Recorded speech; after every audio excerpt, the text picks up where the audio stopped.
तो नमस्कार दोस्तों, आज आप लोगों को मैं पढ़ाने वाला हूं सहलग्नता यानी कि लिंकेज। सहलग्नता क्या है उसको आप लोग समझेंगे अच्छी तरह से और उसको समझाने के लिए मैं यहाँ पर हूँ।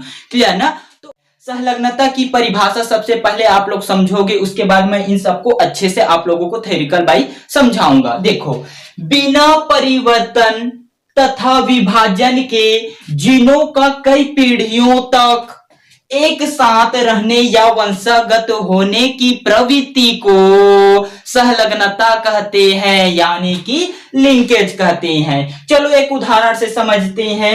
लालू के पास एक चिट्ठी है। लालू उसी चिट्ठी को किसको दे देता है? सालू को। और सालू कौन है? मम्मी की परी है। तो सालू अब उस चिट्ठी को कालू को दे देता है। और कालू कौन है? पापा का बारहसिंघा है। कौन है?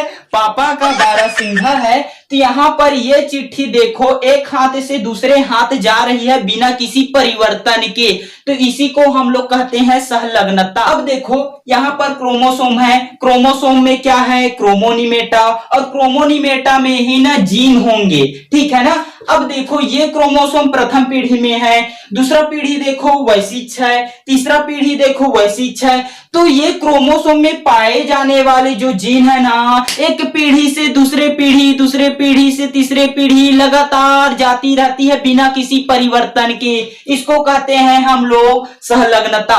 ये जो जीन है वंशगत होती है हमेशा बिना किसी परिवर्तन के। अब आप लोगों को परिभाषा तो समझ आ ही गया होगा। अब इसका प्रकार देखेंगे। सहलग्नता दो प्रकार के होते हैं, पूर्ण सहलग्नता और अपूर्ण सहलग्नता। उनको अच्छे तरह से समझेंगे। तो देखिए आप लोग आगे। हाँ, तो सहलग्नता का पहला प्रकार है कंप्लीट लिंकेज यानी पूर्ण सहलग्नता। और पूर्ण सहलग्नता क्या? क्रोमोसोम में उपस्थित जीन वंशगत होने के दौरान एक दूसरे से अलग अलग न हो तो उसे कहते हैं हम लोग पूर्ण सहलग्नता। तो क्या किया गया? टी.एच. मॉर्गन द्वारा ड्रोसोफिला में प्रयोग किया गया। देखिए कैसे। तो टी.एच. मॉर्गन ने क्या किया? ग्रे शरीर एवं छोटी पंख वाले मेल ड्रोसोफिला को लिया। फिर उन्होंने काले शरीर एवं लंबे पंख वाले फीमेल ड्रोसोफिला लिया और उनके बीच करवा दिया संकरण। और संकरण करवाया तो उन्होंने प्रथम पीढ़ी में यह पाया कि उत्पन्न होने वाले ड्रोसोफिला ग्रे शरीर एवं लंबे पंख वाले होते हैं। तो फिर उन्होंने क्या किया? दूसरे पीढ़ी के लिए फिर संकरण करवाने के लिए काले शरीर एवं छोटी पंख वाले फीमेल ड्रोसोफिला लिया और मेल ड्रोसोफिला के बीच संकरण करवा दिया गया।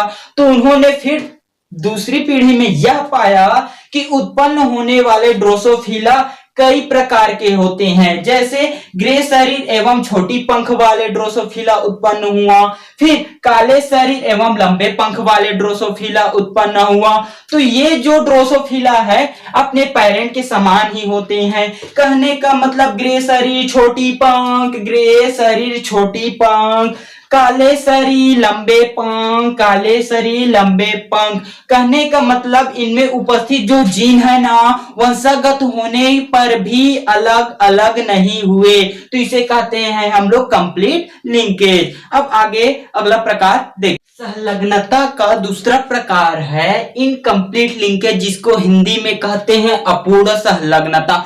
अपूर्ण सहलग्नता क्या? क्रोमोसोम में उपस्थित जीन वंशगत होने के समय अलग अलग हो जाते हैं, तो इसको कहते हैं इनकम्प्लीट लिंकेज।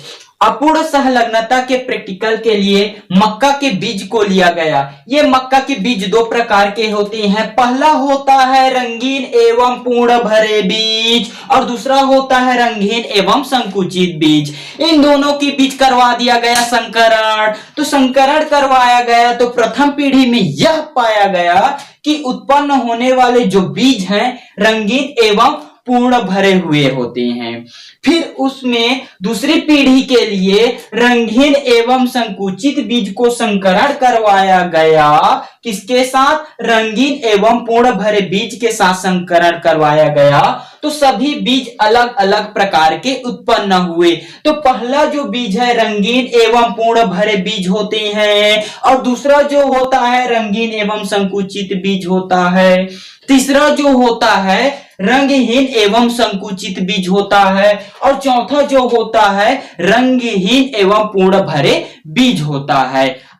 तो ये थ्योरिकल हम लोगों को तो समझ आ गया, लेकिन ड्रोसोफिला को ही क्यों सहलग्नता के प्रैक्टिकल में प्रायोगिक में लिया गया? क्योंकि ड्रोसोफिला का जो जीवन चक्र है वो 2 हफ्तों तक पूरा हो जाता है। तो ये वीडियो यहाँ पर समाप्त होता है दोस्तों। इस वीडियो को उन स्टूडेंट तक शेयर कीजिए जिन स्टूडेंट को इस वीडियो की आवश्यकता है। Thank you.